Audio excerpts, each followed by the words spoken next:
put your hands together for Adrianna Valdivia.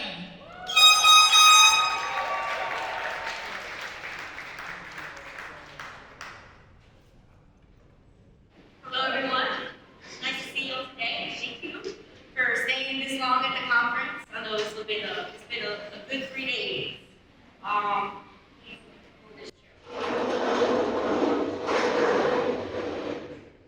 That wasn't a good sound. All right, so I'm gonna talk to you a little bit about myself. My name is Adrianna. Obviously, you know, I see Valdivia. I work at Salesloft. You see my Salesloft flag over here. My cousin. I work as a UI engineer. I work on this team to create components, or I should say, I help build the UI interface to build and bridge CRMs that our platform work. Salesloft is a sales engagement platform, and one of its kind. It's actually one of the top companies here in Atlanta right now. And if you're interested, they are hiring, starting at mid-level UI engineers. I also just mostly dabble in React. I don't really go outside of my circle unless I'm learning Elixir, because some of the services that we have are actually built in Elixir. And when I do PR reviews for my full stack software engineers, I kind of like to know what I'm looking into and stuff, so I kind of learned a little bit about Elixir. I also co-organize an online meetup with Monica Powell and Sean McPherson. It's a meetup called React Robins. We were previously known as React Ladies. We recently went through a rebrand because we wanted more people who identify with equipment or non-binary to feel more welcome in the community. If you're interested in talking and you have something you want to talk about in regards to React, please, we would love to have you. I'm also a mom. I'm a mom to a beautiful 7-year-old boy named Cassiel. I wish he could be here today, but he would definitely not let me have this talk. I'm also passionate about astrology philosophy. It's kind of like something that I just like read in all the time. If you decide to follow me on Twitter, I have a warning for you. I don't really tweet about tech. I tweet more about astrology, life and death type of questions and stuff. Tech is something I do for my job. I love speaking at conferences. I love to talk about what I learned at work. So what we're going to talk about refactoring your way up is about finding opportunities when you start at a company, maybe you start as a junior or whatever level you're at, and you want to find more opportunities to be a leader within your company. And so we're going to talk about figuring out how to get to know your code base if you are working with a legacy code base. In my personal situation, I actually worked in Angular 1.6. If you know where Angular is at now, Angular is at 12. And Angular changed dramatically at version 2. So that means we are working with a lot of things that were completely outdated. So we'll get to that a little bit more. I'm going to talk about different opportunities that I saw in my code base that I could take ownership of and how I applied it, what I learned as I moved it all and refactored it to React. And when I say React and friends, it's just React and third-party libraries. It's just a nicer way to say it. You all know that React isn't a library that you can just stand alone. You need more things to make it a little bit more powerful. And then we're going to take that all in and then talk about how I used all what I've learned to get myself promoted, to talk about stuff at conferences. And so we'll dive a little bit more deeper into that. Alright, so this is my personal story. Since I moved UI out to actually bridge data between my platform, Salesloft, up to other CRMs, this is like a setting. These are components that I built out with other people and other teams and stuff. And one of the problems I recognized from going between navigating from different pages is repeating network calls. Why do we have repeating network calls? Because as we were refactoring from Angular to React, I didn't notice that we were all using the same network. We were all building out our own components and repeating the same code. And sometimes when you're in different teams, we're in different teams based on what CRM you're using. And so this was a big problem. You see the page, you may not notice a very small lag, but when you start to notice these things as an engineer, then the customer definitely is going to notice these things. So the one thing I thought is like we need to refactor this whole page into the proper way for Angular to react, and we need to create a service that's actually going to be common and used not just the teams that I work with, but other teams as well. And we're going to go a little bit more deeper about what I use to create that service. All right, so as you get to know your legacy code base, you know, our code bases are going to be different. I hope to God that you don't have Angular 1.6. That was terrible. But it was a learning experience. I definitely learned a lot, and I had really great mentors. When you're in a code base, obviously when you start learning things, you want to identify patterns and figure out how people debug things, because you're going to find out people have different ways of debugging. Some of them are quicker, some of them are going to give you more detailed information, and it's going to help. You're going to get helped out with that. I know when I'm working out in Angular, we've got different controllers and we need to figure out different state, figure out what's that scope of that controller. It's very important to know how to navigate through that when you're trying to figure out what data is being sent. So that's one thing you should definitely know. Maintaining the code base. You didn't write the code, that's true. But now you're there, now you gotta be responsible, you gotta be able to maintain it. So it's always about checking your package updates, about removing any deprecated services.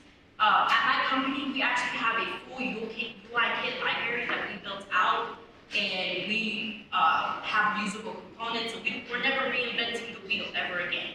We have a theme and everything, and so we have to make sure that if something is updated in that library, we're updating it in our larger code base. So those are things that are really important. A lot of people, you know, cry about maintaining all these different things. I think it's really important to prioritize it, mark it as a task that needs to be done on the Jira board or whatever ticketing system that you guys use. Since we are on Angular 1.6, it is a big problem security-wise. We do have a company-wide initiative to get off of Angular by the end of the year, and we have been working diligently. But when you are working with different packages that don't have, that are not being updated, you start to recognize when you run that npm install, yarn install, you start to see all the security issues. So eventually those are going to catch up to you, so you need to be careful about that. I found this week to be really relevant to what we do as developers. Don't be a Chris. Don't be a Chris. And definitely when you build something, make sure you build an instruction manual, or documentation, I should say. We're going to talk a little bit more about documentation in a little bit, but I know a lot of us developers have read that. All right, so the next thing is about recognizing opportunities in the code base. When you are trying to figure out, all right, so what am I gonna do that's gonna level me up, and what can I tell my manager that I'm learning so that I can get my promotion? And it's about my specific thing is you got to figure out what's repeating, what are we doing over and over again, and what's a good way that we can make that in a more modular space where it can be reused again. So my specific case, I had repeating API network calls that were completely unnecessary. I created a service that had the ability, that's going to have the ability to be used on both my team, other teams, and other teams in the engineering department. Performance. I know there's lots of times that we can actually find an area of the app where we check out the UI and there's a performance tab on the browser. You can check out how the performance is on some pages, figure out what services they're calling the lag. I know not every app is perfect. You have to be able to find something that you can take ownership of, that you make one better. Also, something that you're passionate about. I was really passionate about my settings. All right, my favorite part, documentation. I think it's very important that we stop looking at documentation like a task, because it's more than that, it's a feature. And when you are building out something, especially a new service, you want to leave behind what it is, how to use that service, or how it works. It's very, at this point, we have to be able to maintain the code that we're at, especially be responsible for the company we're in. I take a lot of initiative and sense of urgency when I'm working on something, and like, if I take ownership of something, it's going to be important to me for people to come to me if they have questions. I don't want to be the master of this code, the only person who touches it, but I want other people to make additions to it, ask me to do a PR review. I love when people ask me to do a PR review. It makes me feel important. Okay, and another thing is when you're looking to refactor things, always figure out that there are a lot of, the internet is open source to me. Like, there's so many libraries out there that are gonna help you with what you need. And so, goes into my next one, to my React and friends. React and, the third-party libraries, all the things that I use to build out my service. If you're not familiar with React Query is a data fetching library that also you can use to update any of your endpoints, and also caches all your data. Really important. I already had a mentor who already knew about React Query. He already built my services, and I was like, hey, I want to do this for mine because I see all these network flows and I think we could benefit from this. And also, it gave me an opportunity to learn TypeScript. We do TypeScript at the company. It's not advocated for everybody to do it, only if you want to do it, but eventually that's the future where we're going towards. We use style components. I have a background of actually working in an agency where I worked with HTML and CSS. I know what it's like to try to figure out where the specific style is at, and style components to me has made my life easier in regards to handling React components and figuring out how to debug something that's happening on the UI that you can't really figure out because you gotta it's very specific to the component itself. And then React Final Form. I use this library to handle any of large forms that I'm working on, and many times I have to figure out if the user has touched an input, has made an edit before they leave the page, and they need to be notified before you leave the page. Please make your changes or cancel it out. And so I need to know if these fields are dirty or whatsoever. And lots of times I really need to know about that state. It's always about once it's been entered, once you've been submitted, I need this button to light up and all this. So React Final Form has been really helpful for helping me out on that. And then we use React Testing Library to test out all our components. I have never used any other testing library, Jasmine, Mocha, or anything like that. React Testing Library is all I ever known. And it is super lightweight. It doesn't care about implementation details, and it queries all the data, queries all the DOM nodes that you have for each React component. So if Kenzie Dodds has a really good course on React Testing Library, if you're ever interested in it. But when it comes time to refactoring your component, it's gonna make it easier to refactor your tests as well. All right, next stop is how this can benefit your career. So all the things that you just learned, and now you're trying to figure out, this is things you do on an everyday, building features out, Sometimes you want to take ownership of that code, and you want to share it with your manager. I don't know about y'all, but I have one-on-ones with my manager, bi-weekly one-on-ones with my manager.